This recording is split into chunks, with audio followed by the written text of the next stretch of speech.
salah seorang dari Ahlul Bait yang memberontak kepada Raja Hisham, yaitu Imam Zaid bin Ali, ya putranya Ali Zainal Abidin, saudaranya Muhammad Al-Baqir. Dia memberontak. Dalam satu pemberontakan dalam sejarah disebut pemberontakan fuqaha, karena orang-orang yang memberontak itu hampir seluruhnya kiai, orang-orang faqih, melawan Raja Hisham. Singkatnya cerita, alah ini para fuqaha. Dan Hisham ingin menghinakan Imam Zaid ini. Sudah terbunuh, digali lagi kuburannya, kemudian tubuhnya disalibkan di pinggir jalan dalam keadaan tidak berbusana, pancangkan di pusat kota. Maksudnya untuk menakut-nakuti orang supaya tidak lagi meniru Imam Zaid. Tetapi apa yang terjadi? Tuhan melindungi jenazah yang mulia ini. Ketika auratnya itu mau tampak, itu daging perut yang sebelah atas itu membesar dan menutup auratnya. Dan mula-mula sebelum itu, beberapa ekor burung datang ke situ membuat sarang menutupi aurat. Lalu penjaga berusaha merusak sarang burung. Setelah itu malah kulit perutnya itu menutup auratnya. Malam hari tubuhnya itu bersinar, sehingga kalau orang mau datang ke Kufah, dia mengetahui bahwa sudah dekat ke Kufah dari sinar yang memancar dari tubuh Imam Zaid itu. Hampir 1 tahun lebih tubuh itu dipancangkan di pinggir jalan. Bukan saja tubuh itu tidak membusuk, tapi malah bersinar. Bukan itu saja, katanya malah tubuh itu memancarkan aroma harum ke sekitarnya. Harumnya juga itu jadi tanda arah Kufah. Kalau orang mau menuju Kufah, orang mencari datangnya bau yang harum. Akhirnya orang berbondong-bondong datang ke situ. Tabaruk lah, meminta berkah. Padahal itu dipancangkan, disalibkan supaya orang takut dan menghindari. Kemudian orang berdatangan. Ibnu Taimiyah dalam Minhajus Sunnah menceritakan peristiwa itu dengan mengatakan orang-orang Rafidi kemudian menyembah jenazahnya. Bukan menyembah sebetulnya, tetapi tabaruk, mengambil berkah. Maksudnya menghinakan. Singkatnya cerita, suatu saat Raja Hisham ini digulingkan, kemudian dia melarikan diri ke Mekah dengan membawa kekayaannya lah. Karena itu kemudian dikejar-kejar oleh penguasa waktu itu. Dia berlindung di Masjid Nabawi, di Masjid Madinah. Masjid itu kemudian dikepung oleh tentara. Tentu Hisham itu menggetar ketakutan. Lalu ada orang di sampingnya. Siapa Anda ini? Saya minta perlindungan kepada Anda. Saya adalah orang yang dicari oleh tentara di luar itu.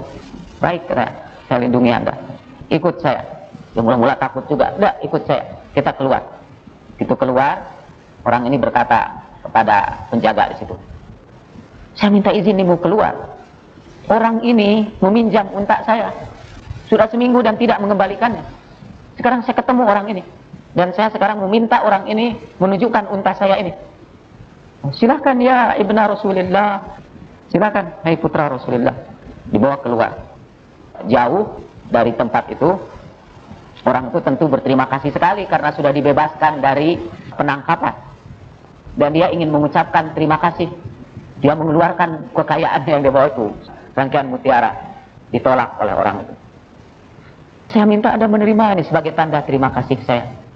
Lalu dia mengatakan, nahnu ahlul bait. Kami ini keluarga Rasulullah. Dan kalau kami sudah memberikan pertolongan, kami tidak pernah menuntut balasan. Kalau kami mau menuntut, sebetulnya saya bisa menuntut yang lebih berharga dari itu. Tapi tidak saya tuntut. Apa? Kata dia. Nyawa ayah saya. Rupanya orang itu adalah putra Imam Zaid yang dipancangkan di tiang salib itu. Kan luar biasa ya. Bukan saja memaafkan orang yang menyalibkan ayahnya, tapi kemudian memberikan pertolongan kepadanya. Dan ketika mau diberi upah, dia tolak upah itu. Kalau saya mau menuntut sesuatu, saya tuntut yang lebih berharga dari itu. Tapi tidak saya tuntut, yaitu nyawa ayah saya sendiri. Mendengar itu, dia tahu bahwa ini putra Imam Zaid yang dianiaya oleh keluarganya. Mendengar itu, kata dia, menciumi orang itu dari kaki sampai ke ubun-ubun. Tapi walaupun begitu, orang-orang ini tetap saja dibenci, dan sepanjang sejarah dibenci, dianiaya, dizolimi. Tetapi penganiayaan, permusuhan, dan kezaliman itu malahan bukan saja tidak menghancurkan iman mereka, tapi meningkatkan iman mereka. Kadang-kadang kita perlukan permusuhan dan kezaliman itu, karena itu memperkokoh tubuh kita, memperkuat jiwa kita, dan membuat kita lebih tabah. Ini kata orang barat, orang-orang yang kuat itu bukanlah orang yang menonton di pinggir pantai, tapi dia yang mengayuh perahunya dalam topan dan badai. Jadi kadang-kadang kita perlukan itu permusuhan. Kalau bisa, ya berdoalah, Tuhan berilah saya musuh yang tangguh, supaya saya bisa lebih tangguh dari musuh saya, sehingga saya bisa menaklukkan. Penting dengan permusuhan. Karena itu tidak harus menghindari permusuhan. Kalau mau mengikuti Ahlul Bait, itu harus siap dimusuhi sampai hari kiamat. Mengapa permusuhan itu penting? Karena itu bisa mengembangkan kepribadian orang itu. Kita mohon agar permusuhan yang ada itu memperkuat diri kita dan makin mendekatkan diri kita kepada Allah Subhanahu wa Ta'ala. Ada satu contoh lagi ya. Nah, tadi itu punya saudara Imam Zaid itu namanya Muhammad Al-Baqir. Al-Baqir itu artinya yang menyimpan. Dia digelari Al-Baqir oleh Rasulullah karena itu sering disebut Baqiru ilmin nabiyyin, yang menyimpan ilmu para nabi. Dia seorang yang sangat faqih. Ayah dari Ja'far As-Shadiq, Muhammad Al-Baqir. Suatu hari beliau salat di Masjid Nabawi dalam musim haji. Ini ceritanya salah, saya tiba-tiba harus menyebutkan Muhammad Al-Baqir. Harusnya itu disimpan di belakang supaya ada suspense. Tapi sudah keburu lah. Seharusnya mulainya itu begini. Ada salah seorang jemaah haji salat di Masjid Nabawi.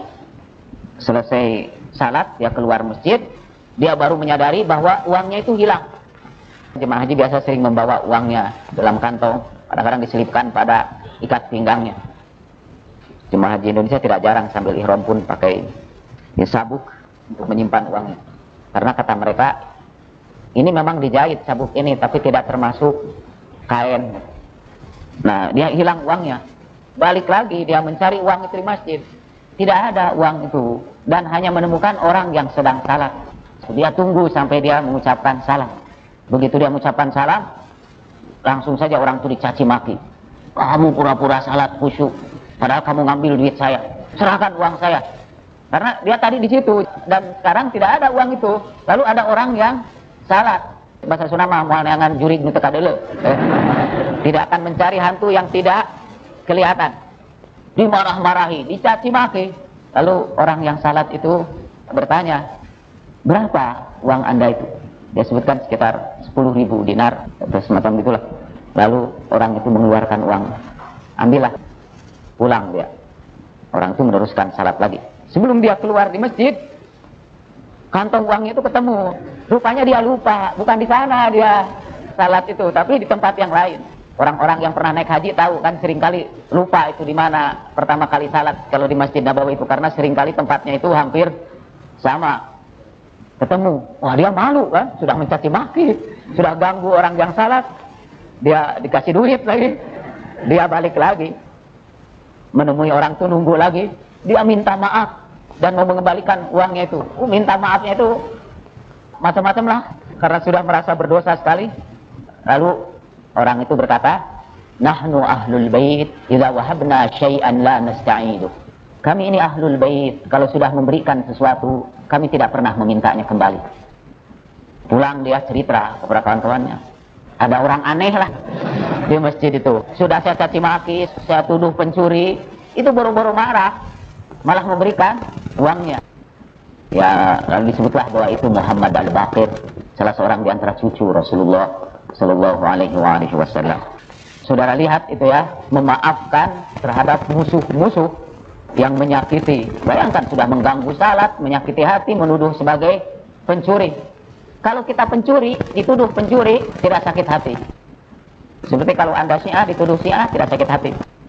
Tapi kalau orang itu saleh, orang itu orang baik, orang itu orang akhlaknya mulia, dituduh sebagai pencuri, dituduh pura-pura lagi, itu pasti lebih sakit. Tapi tidak, dia dengan tenang kan hanya berkata, berapa uang kamu yang hilang itu, dibayar semua. Itu memerlukan jiwa yang jauh lebih besar dari jiwa rata-rata orang bisa memaafkan. Berbuat salah itu manusiawi, tetapi memaafkan itu ilahi. Memaafkan itu hanya sifat Tuhan, dan hanya orang yang bisa meniru sifat Tuhan yang bisa berbesar hati memaafkan orang lain. Nahnu ahlul bait idza wahabna syai'an la nasta'idu. Kami ini ahlul bait, apabila kami sudah memberikan sesuatu, kami tidak pernah memintanya kembali.